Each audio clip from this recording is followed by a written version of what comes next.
कौन भूलेगा अंशुमान ने 1976 में कैसे झेला था वेस्ट इंडीज का खूनी अटैक। माइकल होल्डिंग का बाउंसर अंशुमान के कान पर लगा था, चश्मा भी टूट गया था। आखिर जिंदगी की जंग हार गए जुझारू अंशुमान गायकवाड़। वो अंशुमान गायकवाड़ जो 1976 में वेस्ट इंडीज के खूनी बॉलिंग अटैक के सामने चट्टान की तरह डटे रहे थे। अंशुमान के शरीर का तब कोई ऐसा हिस्सा नहीं बचा था जहां माइकल होल्डिंग और वैनबर्ड होल्डर की खूंखार फास्ट बॉलिंग से नीले निशान नहीं पड़े थे। लेकिन अंशुमान तब भी पूरी दिलेरी से बॉलिंग का सामना करते रहे थे। 81 रन पर रिटायर्ड हर्ट तभी हुए जब माइकल होल्डिंग का एक बाउंसर उनके कान पर लगा और अंशुमान जमीन पर गिर पड़े, चश्मा टूटकर बिखर गया। वही अंशुमान गायकवाड़ बुधवार 31 जुलाई को ब्लड कैंसर से लंबी लड़ाई हार गए। भारत के पूर्व ओपनिंग बैट्समैन अंशुमान गायकवाड़ ने बुधवार 31 जुलाई 2024 को वडोदरा में आखिरी सांस ली। 71 साल के अंशुमान को हाल ही में लंदन से भारत लाया गया था। लंदन के किंग्स कॉलेज हॉस्पिटल में उनका लंबे समय से इलाज चल रहा था।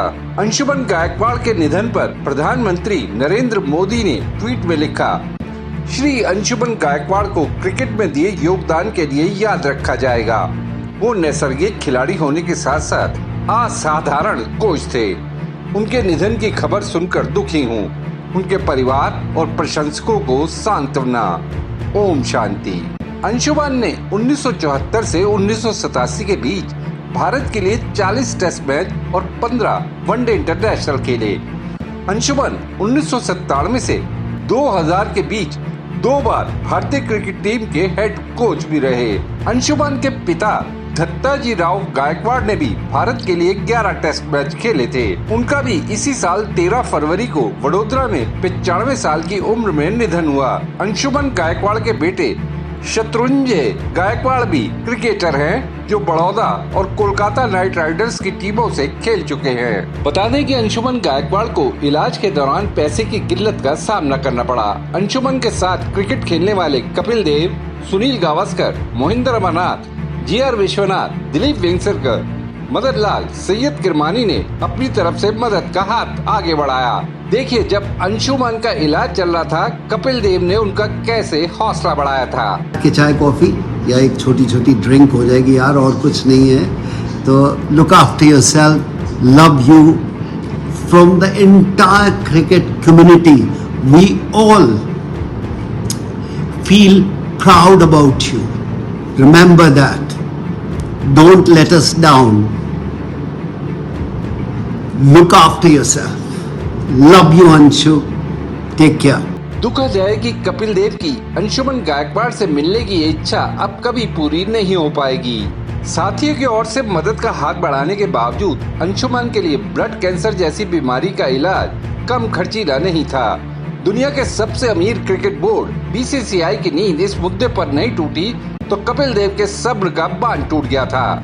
कपिल ने एक चिट्ठी में अंशुमान की मदद के लिए बीसीसीआई से आगे आने को कहा था। उन्होंने साथ ही लिखा था कि वो इसके लिए अपनी पेंशन की सारी रकम देने को भी तैयार हैं। कपिल देव ने ये भी कहा था कि अंशुमान जैसी स्थिति से पूर्व क्रिकेटर्स गुजरते हैं तो उनकी मदद के लिए बोर्ड की ओर से साफ गाइडलाइंस होनी चाहिए। कपिल के बुरी तरह झंझोड़ने के बाद आखिर बोर्ड जागा और अंशुमान के इलाज के लिए 1 करोड़ रुपए की मदद देने को तैयार हुआ। आइए अब याद करते हैं 48 साल पहले अंशुमान की उस पारी को, जो क्रिकेट इतिहास की सबसे जुझारू पारियों में से एक मानी जाती है। 21 से 25 अप्रैल 1976, स्थान किंगस्टन, जमैका। भारत और वेस्ट इंडीज के बीच चौथा और आखिरी टेस्ट मैच। इससे पहले सीरीज में दोनों देश 1-1 से बराबर थे। वेस्ट इंडीज उस वक्त 1975 की वर्ल्ड चैंपियन थी। तब वेस्ट इंडीज के फास्ट बॉलर्स का पूरी दुनिया में डंका बज रहा था। ऐसे में चौथे टेस्ट के पहले दिन का खेल 21 अप्रैल को शुरू हुआ तो सुनील गावस्कर और अंशुमान गायकवाड़ ने भारत को सदी हुई शुरुआत दी और लंच तक कोई विकेट नहीं गिरा। भारत के दोनों ओपनर्स जिस तरह वेस्ट इंडीज के फास्ट बॉलर्स को डट कर खेल रहे थे, उससे वेस्ट इंडीज के कप्तान क्लाइव लॉयड को सीरीज हाथ से जाती दिखने लगी।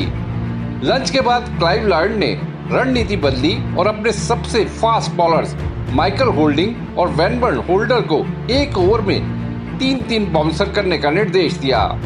वेस्टइंडीज के बर्नार्ड जूलियन और वाइने डेनियल की भी अच्छी खासी रफ्तार थी।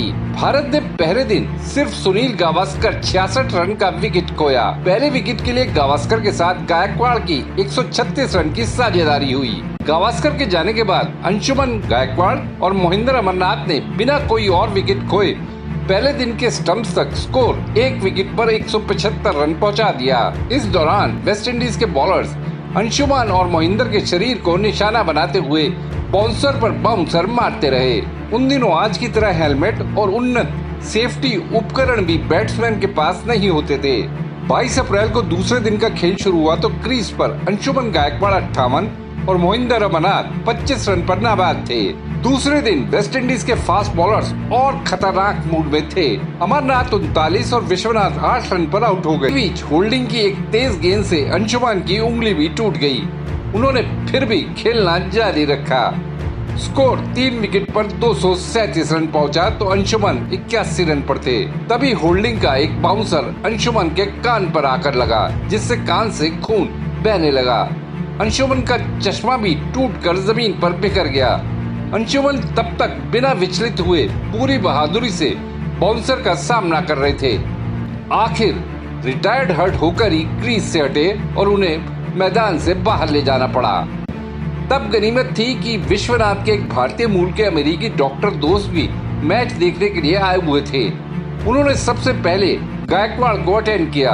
डॉक्टर ने तब कहा कि अंशुमन के शरीर में इंटरनल ब्लीडिंग है, इसलिए उन्हें अस्पताल में तत्काल भर्ती कराना जरूरी है। जबकि वेस्टइंडीज का मेडिकल स्टाफ इस बात पर जोर नहीं दे रहा था। अंशुमन ने बाद में बताया कि उनके कान की 2 सर्जरी हुई, उसके बाद भी उन्हें सुनने में परेशानी होती रही। अंशुमन ने तब ये भी कहा था कि शुक्र है मैं जिंदा बच गया। अंशुमन के इस हाल में होने के बावजूद वेस्टइंडीज के फास्ट बॉलर्स का रवैया नहीं बदला। 273 के स्कोर पर ब्रजेश पटेल भी बाउंसर से चोटिल होने के बाद रिटायर्ड हर्ट हो गए। ये सब देख तब भारत के कप्तान बिशन सिंह बेदी बहुत गुस्से में आ गए। उन्होंने अपने प्लेयर्स को चोट से बचाने के लिए भारत की पहली पारी 6 विकेट पर 306 रन के स्कोर पर ही डिक्लेयर कर दी। वेस्टइंडीज ने अपनी पहली पारी में 391 रन बनाए। भारत ने दूसरी पारी में 85 रन से पिछड़ने के बाद खेलना शुरू किया तो भी वेस्टइंडीज के फास्ट बॉलर्स का खूनी अंदाज पहली पारी जैसा ही रहा। ये देख फिर बिशन सिंह बेदी से रहा नहीं गया।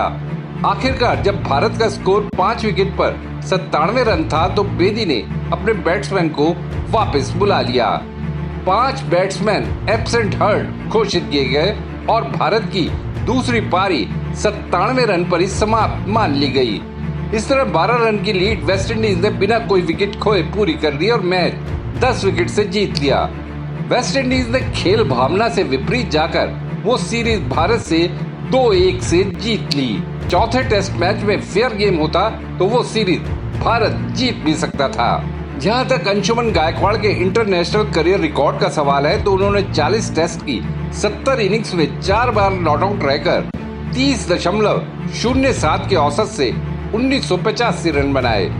201 उनका उच्चतम स्कोर रहा। 2 सेंचुरी और 10 हाफ सेंचुरी भी उन्होंने लगाई। अंशुमन ने टेस्ट क्रिकेट में 15 कैच पकड़ने के साथ बॉलिंग में भी 2 टेस्ट विकेट लिए। अंशुमन ने 15 वनडे इंटरनेशनल में 20.69 के औसत से 269 रन बनाए। इसमें उनका 78 नॉट आउट हाईएस्ट स्कोर रहा। वनडे में अंशुमन ने 6 कैच पकड़ने के साथ 1 विकेट भी लिया।